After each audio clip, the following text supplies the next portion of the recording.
world is changing fast. New technologies are impacting how we think about products, services, and the way we live our lives. Nowhere is this trend more present than in financial services, where new business models and customer expectations are changing our conceptions about banking, finance, and the very nature of money. Welcome to Rebank, a visionary podcast about banking, fintech, and the future. The future of banking is here. Hello and welcome to Rebank. I'm your host, Will Beeson. This is part 2 of a 2-part review of our first 18 episodes. Before you rip out your headphones in disgust, let me explain. I'm not a fan of the classic year in review. I mean, we were all there, right? If we were paying attention the first time, why do we need to get so sentimental? Similarly, previews of the year to come, while sometimes fun, are often pure speculation and rarely add much value. In this 2-part episode, we've attempted to do something we've been planning for a while. Analysis and commentary around the most important ideas that have come up from our world-class guests so far. The extended discussions in the full episodes provide necessary context and completeness around important concepts. But I find broadening the perspective from time to time in search of patterns can be extremely valuable.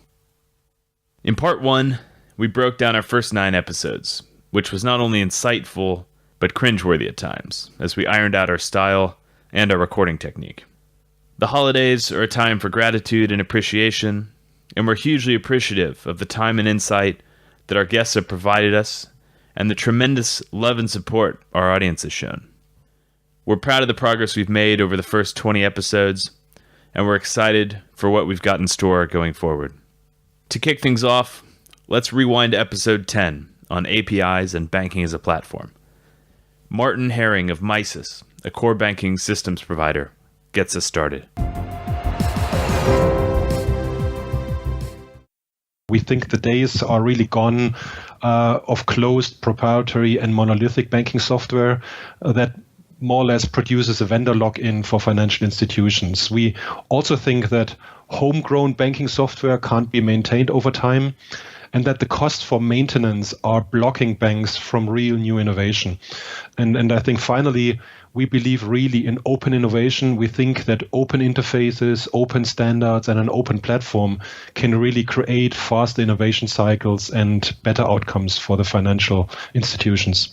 Martin went on to discuss where he expects core systems to go from here. More and more of the functionality that was in the former legacy core system is now migrating into the components. So at a certain moment, we don't know the time yet, probably the only thing that is left from the core is the general ledger, and maybe that even is replaced then through a blockchain technology. Similarly, Miles Stevenson from Modular, an API-based payments platform, believes new system designs are necessary to respond to an increasingly rapid rate of change in the industry. We think that the changes that are happening in the market more broadly, whether it's the drive to digital, multi-channel convergence, marketplaces, regulation, platforms, etc., there's a huge amount of change happening in the way people do business. And that is therefore driving new demands, new stresses on the way people need to consume payment services. And we feel that really conflicts with the way the existing systems and the legacy systems have been built. And a fresh approach is needed. So rather than broken, we just think it's the pace of change, the acceleration is really driving the need and appetite for a different way of doing things. Both guests identified a shift from in-house, self-contained software for banks and financial services companies to open, API-based platforms. Of course, this idea isn't new. The concept of modular or componentized software for flexibility and easy updating has been around for years, but it hasn't prevented companies from falling into the legacy trap. This concept was picked up time and again, including in episode 11 with Joel Perlman of Oak North and episode 18 with Andres Onea. There's no doubt the move toward enterprise software componentization will continue. The question is how quickly, if at all, incumbent institutions will move away from their current legacy systems. Martin makes the key point that new system design will better support openness, enabling everything from PSD2 compliance to marketplace models to the extension of banking services beyond their current scope. Interestingly, while a move toward componentized third-party software is proposed as a solution for existing banks, some new entrants, including Monzo in the UK, seek to differentiate by owning their entire tech stack and the resources required to constantly improve it. Next, we sat down with Chris Gledhill, co-founder and CEO of Seco, a new platform at the convergence of commerce, social media, and augmented reality. Okay, so I guess that leads us nicely into Seco. So describe Seco for the uninitiated. So it takes a while to describe Seco. We're calling it a socioeconomic community.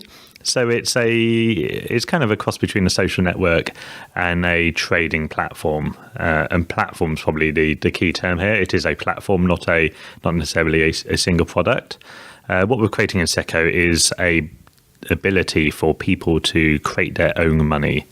And this is quite an important piece. This is the fundamental difference between Seco and any of the other financial services out there at the moment. A lot of the fintech space, albeit doing some awesome stuff, are still optimizing our existing understanding of banking and money. With Seco, we want to break away from that and conceptually shift what money is, because money is just a blunt tool, really. And shuffling it about is kind of cool, but really it is inflexible and it doesn't adequately evaluate your true worth. So right now, your worth to a bank, you go in there and it's like, how much money have you got? How much is your house worth? If you've got any other investments, they total it up in a spreadsheet and say, that's how much you're worth as a person. We think that's wrong. So in Seco, we've got this vision, and our vision is that we want to create a world where your wealth is the contents of your character, not the contents of your wallet. So what that means is instead of a bank balance, in Seco, you have a reputational score. Instead of dealing with state-backed fiat currencies, you can deal with fiat, corporate currencies, and most importantly, personal currencies that you can create. Your reputation becomes that unit of wealth that you build and curate, and your data becomes a commodity. So you can lend, spend, invest your data just as you can your money. All of that we've wrapped into a very engaging social network sort of platform that looks a lot like Pokemon Go from its user interface and behaves like a Internet of People sort of platform. So the idea is it's everybody's broadcasting a personal interface and they can trade with people in their proximity. And it's from our initial alpha trials, it's extremely engaging. People seem to love the platform. Above and beyond any personal interest in the Seco concept, which I find fascinating, if I called Pokemon Go a glimpse into the future this summer when it came out, Seco takes it one step further. Social media in the Facebook era has a counterintuitive, isolating quality. Digital loneliness, or whatever you want to call it, where human interactions take place online rather than offline. The next generation of social media, leveraging inbuilt components like geolocation, has the potential to support richer human experiences in the real world. Mix in a commerce element that aligns the interests of all parties in a non-spammy way, and Seco has all the elements of a new way of interacting. Listen to the full episode for a comprehensive explanation of Seco and how it works. Serial entrepreneurs Joel Perlman and Rishi Khosla launched Oak North, a new SME-focused bank in the UK in 2015. It broke even in just 11 months, faster than any other new UK bank, and has already originated over £300 million of loans just 15 months in. But what inspired them to start a bank? We hear so much about the lack of credit available to SMEs, but what does that mean in practical terms? Joel has direct experience with that. We started a bank because in 2006, when we were building our previous company, Copal, we were looking for a lending facility, a debt facility, and we sort of went to the various banks here in this country, and we had an offer for roughly, I think it was £75,000 from one of the big banks, and it required to put our property, our residence, as collateral. That was the offer we got in the UK. And then a month later, we went to New York, and we sat down with one of the big banks in the States, their special situations group, and they offered us $10 million unsecured. So when we saw that, we felt that there must be some sort of imbalance in terms of how the market works here versus the US, and therefore there must be a very big opportunity. And that's how we started thinking about a bank. There's a reason people are starting banks in the UK, Europe, and elsewhere right now. The technology available to new banks totally changes the cost equation. And we think we can deliver 25% or 20% cost income ratio quite easily with our current model. Obviously, it's early days, but once we mature, that's where we'll end up. You mentioned the kind of the cloud infrastructure, the fact that you guys are operating on AWS, which was very interesting news when it came out. I think you guys were probably the first UK bank to do so. Was that a challenge to get through the likes of the FCA in terms of data protection and security? It was. There was a number of conversations. They wanted to.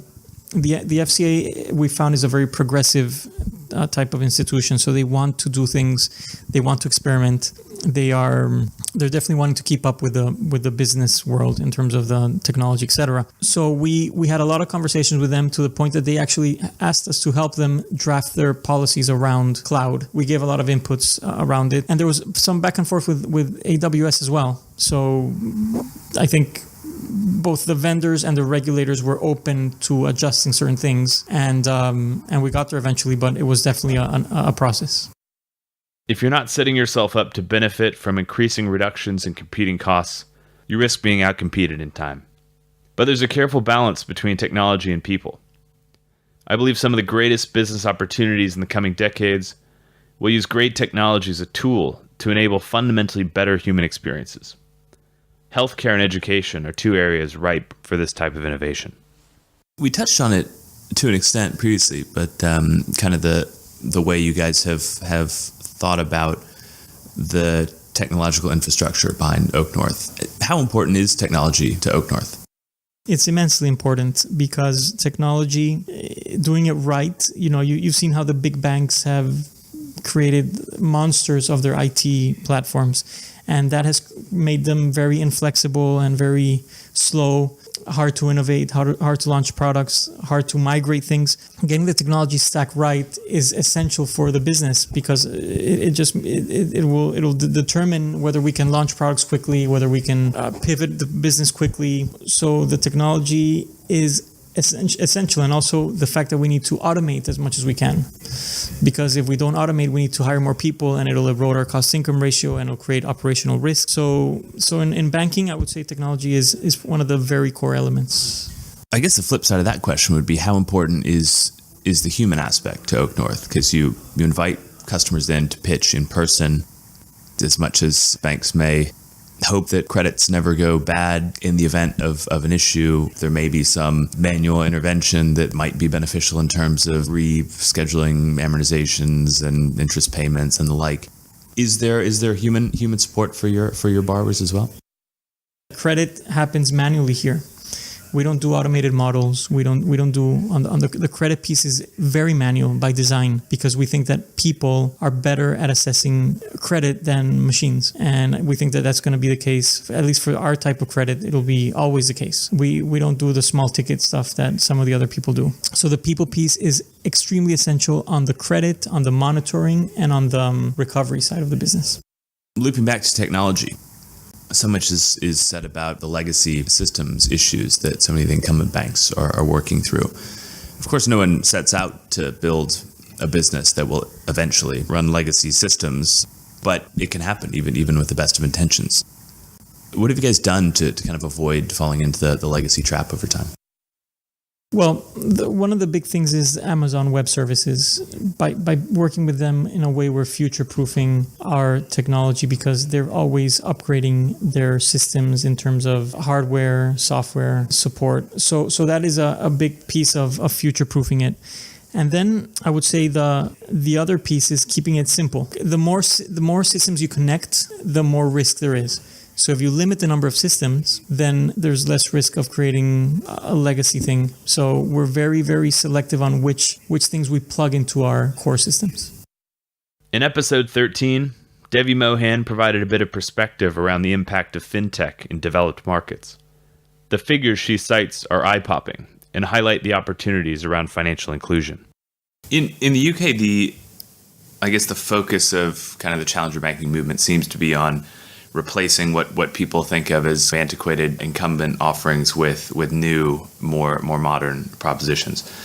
That's, I suppose, relatively iterative in terms of steps forward. It's not disruptive the way that other technologies may have been in recent years. But potentially in non-developed markets, less developed markets, at least outside the US and the UK, there is potential for huge fundamental change in terms of bringing large swaths of the population that may previously have been unbanked or underbanked into the formal banking community. Has that been a part of the focus in terms of some of the Asian or South American markets that you mentioned? You're right. I mean, in the UK, there were 100,000 new accounts created last year. So if you look at that, this includes people coming back into banking who have been disillusioned and they're coming back into banking, or these are the young millennial population that we are all targeting from a fintech angle who are coming into the banking population, and either with challenger banks or traditional banks. So 100,000 is not a huge number per se. That number in China was 200 million. In India was 187 million. And in Africa was around 37 million. So that is the scale difference we're talking about. We'll look much more closely at financial inclusion in both developed and developing markets in the new year. Artificial intelligence in all its forms was a huge topic in the first 18 episodes. Voice commerce specialist Brian Romley spoke at length about the coming voice-first revolution. This little side trip that we took with the keyboard was because computers couldn't understand us. So we had to try to be more like the computer. And now we're finally at the inflection point where the computer can start to really reasonably understand us through AI. Voice-assisted AI is really what voice first is about. Voice first is a concept where you're not putting an appendage on the operating system, but you're building the operating system, the entire computer experience from a voice interaction first environment, like mobile first was to the web. And it's still hard for many of my colleagues, especially experts, to deal with this. Some things will be that way, of course, but my claim is 50% of all computer interactions will be voice assisted AI or voice first in 10 years. And I guess part of the reason this is able to happen is because we're no longer kind of doing all our processing on the devices. It's actually sitting somewhere in the cloud, and so your voice is kind of piped out into the stratosphere where it's being analyzed by server systems, which then push the answers back to the local device. Well, precisely. For most of voice's history, we had to train our devices to understand us. Those days are gone. The algorithms are 98% precise. Now the biggest challenge is intent extraction, and that's a lot of heavy lifting. What is the intent of that sentence? And then operating on the intent is another layer of complexity. But the cloud, for example, Alexa isn't really processing your voice. The Amazon Echo Alexa system, it's recording your voice and sending it to AWS, Amazon's cloud. And thousands, maybe hundreds of thousands of computers are working on bits of that to break it down and to instantaneously respond to you in a magical way. When you look at the complexity involved, it's absolutely mind-blowing. But it's happening, and it's happening right at this moment. It's going to create the gold rush opportunity of our epoch, in my view, the convergence of AI and payments and voice and commerce. Brian makes the important point in this age of tech worship that computers have a specific set of strengths that we should leverage them for. He also hints at the continuing and increasingly important debate about privacy and data ownership. The real power of AI involves delegating agency to computer assistants. For that to work, they have to know us inside and out, an idea we're not all comfortable with. Interesting, the importance of, in this case, trust and identity, precisely the types of emotionally driven human concepts not easily understood or replicated by machines. In this world, we're going to be dealing with a little bit more of revealing ourselves, and this is going to be part of that KYC and privacy issues and all those other things that are going to compound at this epoch.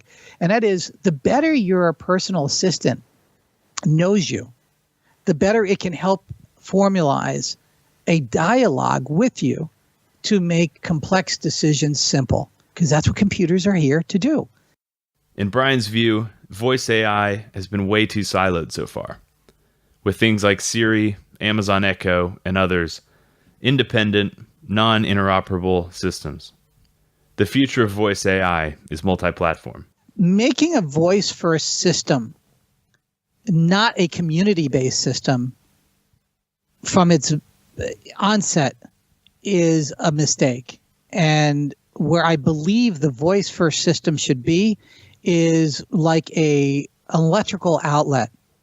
I got to be metaphorical here. And that your intelligent agent and your intelligent assistants, you'll have many. 10 years from now, I promise you will, you have about 20, 30 of them. They'll all be doing different things, and they'll all talk to each other, and they'll talk to the other things. I call this the abstraction layer. The abstraction layer is with you at all times. It's your identity, it's your personality, and it's your sovereignty. And that will interact with the utility that we call a voice-first device, whether it be Alexa, Siri, Cortana, Watson, Viv, Samsung. It doesn't matter.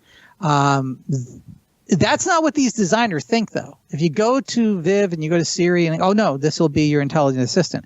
I believe that they're absolutely flawed, very much like IBM was flawed when Steve Jobs said, I'm going to put a computer on everybody's table. The intelligent assistant will become the PC revolution, and that's where the innovation will be, in that abstraction layer between you and your voice-first devices. And so that's where the secret is. That's where the innovation and the next Googles are going to be invented. I love Brian's point about how limiting the screen, keyboard, mouse, desktop setup is. We just don't have experience with anything else yet. Even Google's thousands of pages of search results look antiquated from this new perspective in which perfect computing would mean the exact answer you need the precise moment you need it.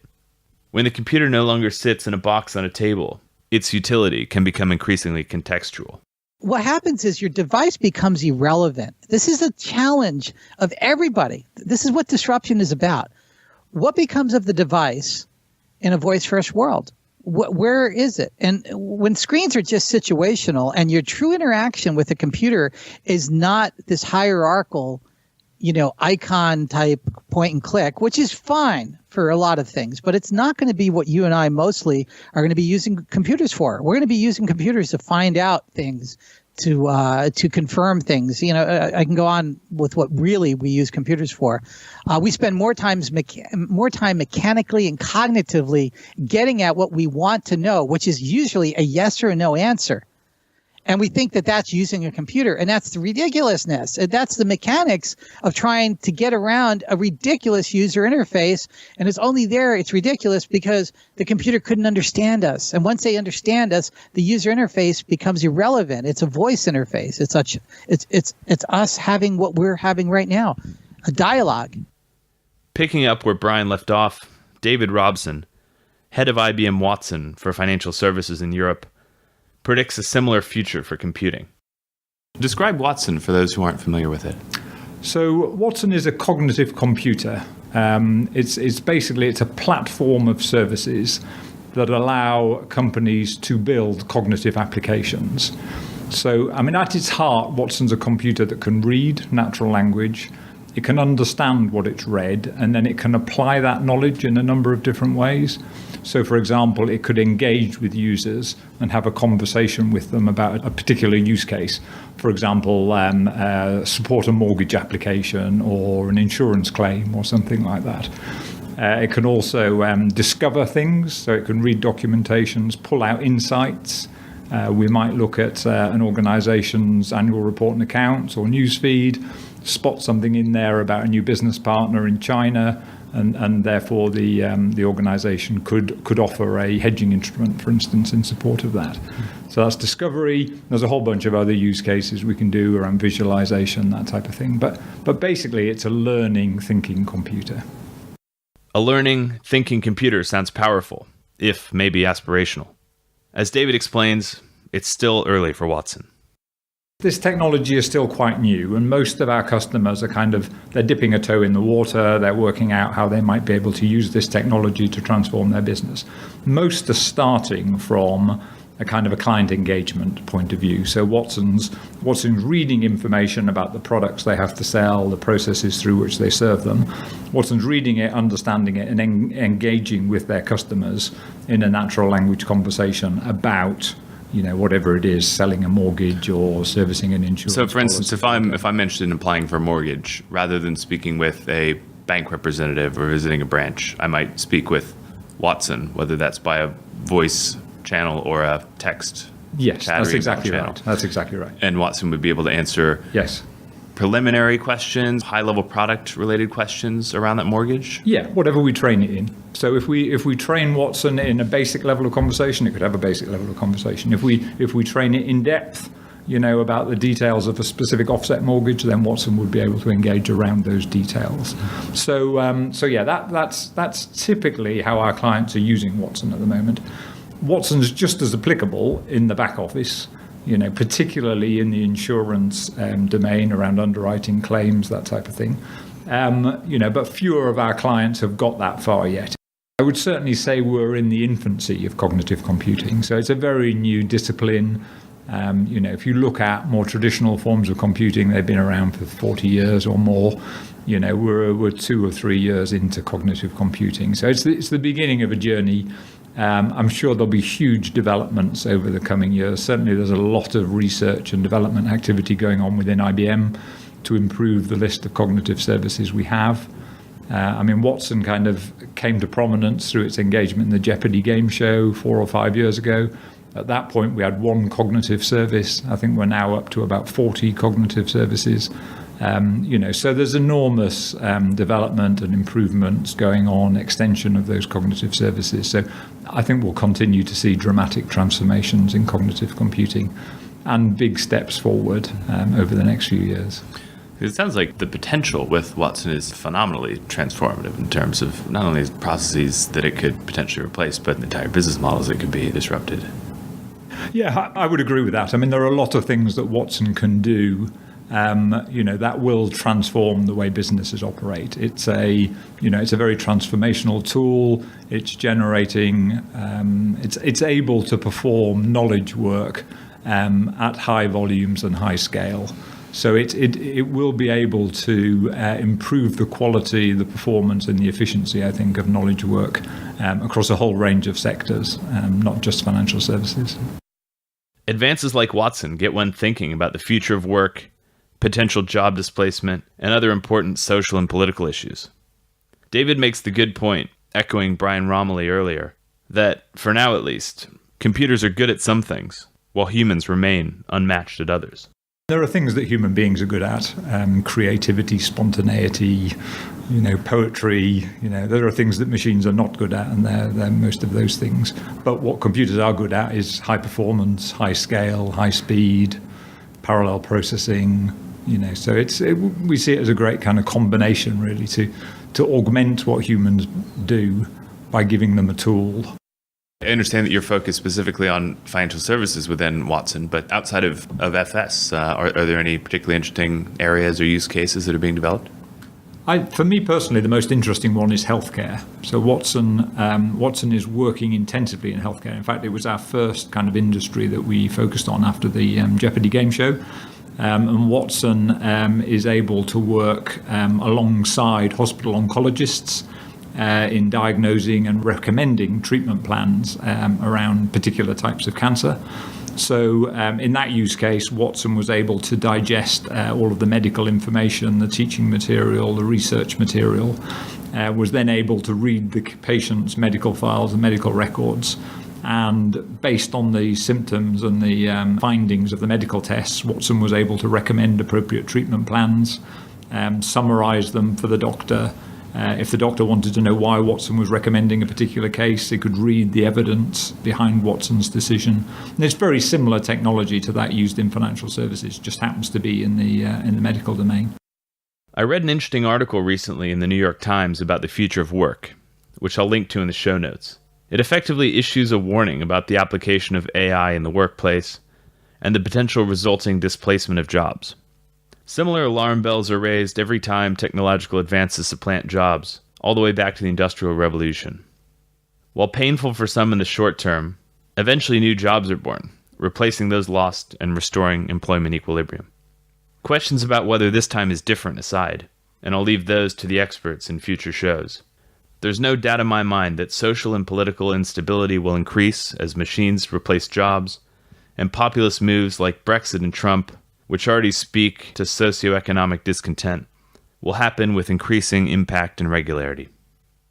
Bringing it back to financial services, internationally renowned writer, speaker, futurist, and Movin founder Brett King discussed the quickening pace of technological development, the resulting changes in customer expectations, and what it all means for banks.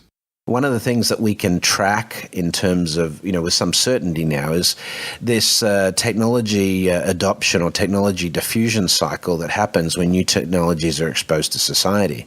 And, 20 years ago when you had or 30 years ago when you had a new technology come out, it would take a good, 5 to 10 years for that technology to worm its way into sort of mass market, numbers and, be really impactful. But, when you look at something like Pokemon Go that can have hundreds of millions of downloads in the space of weeks, we're in a process now where you just can't afford to wait. And banks, being the conservative animals that they are, tend to want to see, how's it going to affect the market and how are consumers going to respond and is there risk and, all of those things, which mean that they take a very measured approach to things. Well, now's not the time to be measured when we're looking at the rate of change that's happening in the banking and payments world as a result of the introduction of technologies. If you're measured, you're going to die. As far as banking is concerned, customer expectations are shifting away from branch-based service to online service, and banks have been slow to react.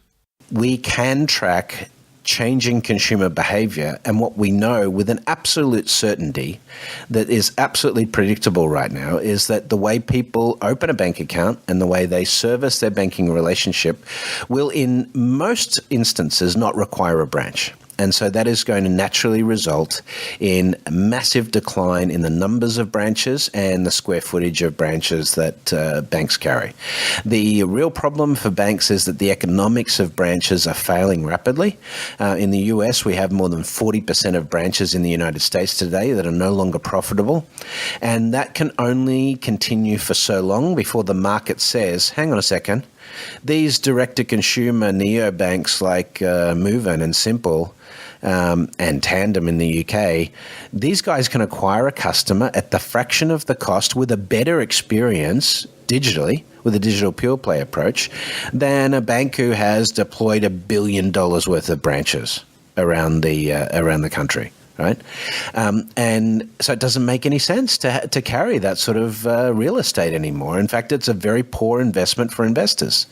And so, at some point, the market's going to actually punish, banks who carry excess branch stock. In terms of what's most exciting about the future of banking and financial services, for Brett, it's the extension of banking beyond the walls of the branch, the edges of the screen, and the current, arguably archaic, suite of products and services offered by most banks.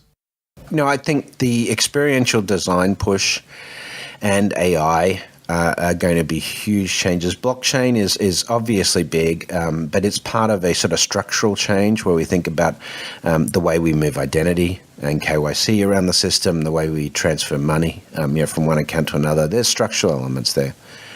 What interests me, though, is some of the changes we're making into the terms of the way we will conduct commerce and the way banking will be embedded in our life. We'll hear more about this next from Tom Blomfield of Monzo. Brett goes on to discuss the importance of incumbent institutions getting out ahead of this now or being relegated to infrastructure. We're going to have to design this new ecosystem of bank utility being surfaced experientially or contextually. That's really the work that has to be done over the next 5 to 10 years. Banks that can't adjust to this new paradigm, banks that aren't invested in experiential approaches to this, that don't have a design approach, that don't really understand customer behavior. Yeah, their only option is to become a dumb pipe. But the smart banks will probably end up looking something like Ant Financial in China, whereas they're a player that looks to be integrated into the ecosystem and provide these core experiences based largely on technology interactions where banking can be embedded in your life. Tom Blomfield, co-founder and CEO of Monzo, echoes previous guests' points about the opportunity to move beyond static banking to smart, contextual experiences that go much further in making customers' financial lives better. We're in the feature phone version of banking where, like, sure, you have a current account and a card and, like, you can borrow money and it, like, the money gets from A to B, fine, right? And there are some fees or charges that are kind of annoying. It would be great if they went away. But fundamentally, that is people's conception of what a bank and a current account is. I think we're out to address a ton of problems that people didn't even expect their bank to be able to solve for them. And then I think we need to invent a new word for it. And I don't know what that word is yet. But those problems might be things like, help me to continually optimize my recurring payments so that I'm switching between utility suppliers to always get the best deal, and just do that with software via my bank in the background, so I'm saving £500 a year. Like, that is kind of magical. And frankly, a bunch of other use cases that we haven't even dreamt of yet. I think that's the power of these emergent technologies, yet these emergent behaviors. So it's really more than just kind of giving your money to someone who's going to hold it safe for you and or borrowing money in a time of need. It's extending it well beyond the traditional scope of banking itself. For sure. And I think the best model is WeChat and what they're doing with Alipay and WeBank as well in China. That WeChat is fundamentally like a hub for your entire life, not just your financial life or your social life, but really huge swathes of your life are lived on WeChat in China now. In Europe and in the West, we have Facebook, we have Snapchat, we have LinkedIn, we have the sort of Google suite of products that do that kind of thing for a proportion of your life. We have nothing that does that for your financial life. Your bank is kind of a dumb pot that doesn't really do anything or solve any problems. What if it wasn't? What if it's connected to all of the service providers and retailers and other companies around your money to deliver a much richer experience?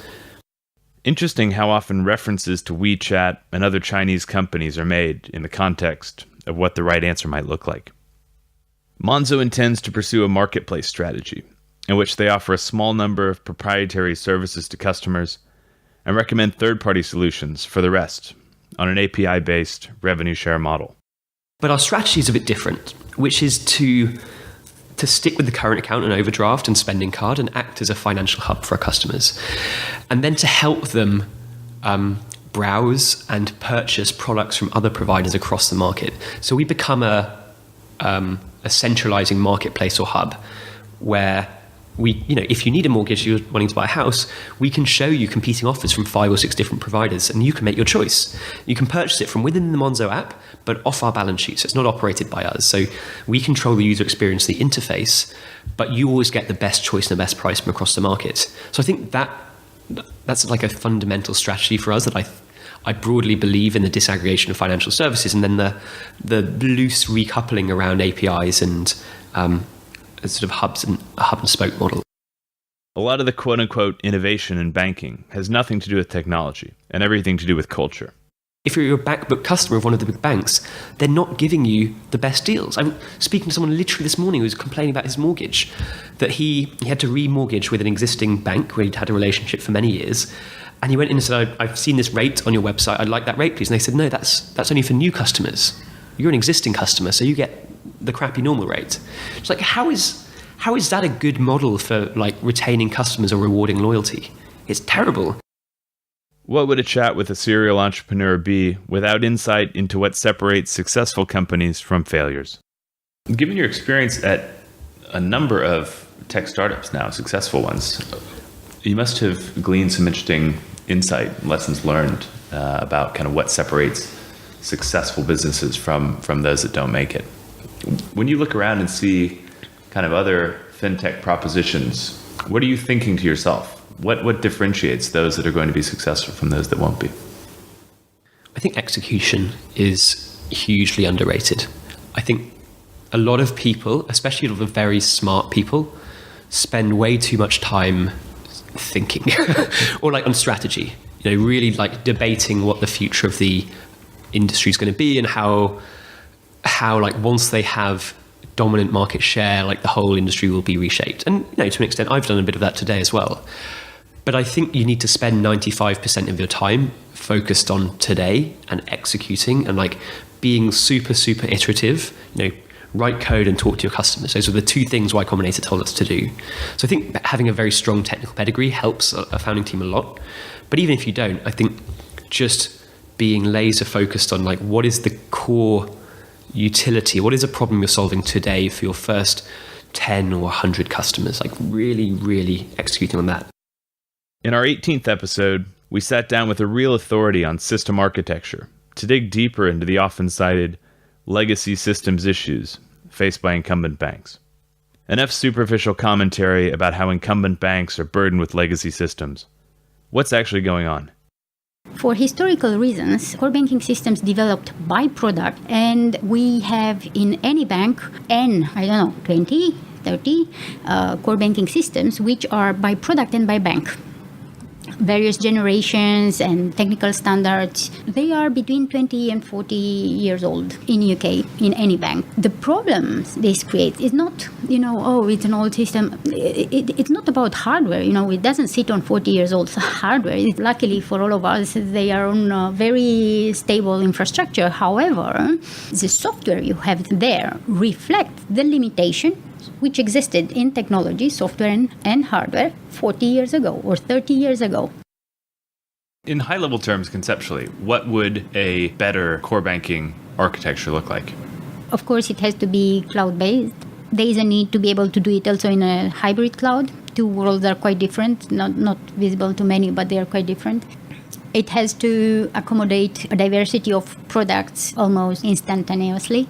And it has to allow for common source layer for regulatory users, financial accounting, risk, and treasury, which I believe would save so much money from repetitive work. Mm-hmm. Also, this is, in a way, a service. It's a processing service. There is intelligence to it, but it's essentially the ability to structure something pretty well and to run it at scale. And would each bank build their own?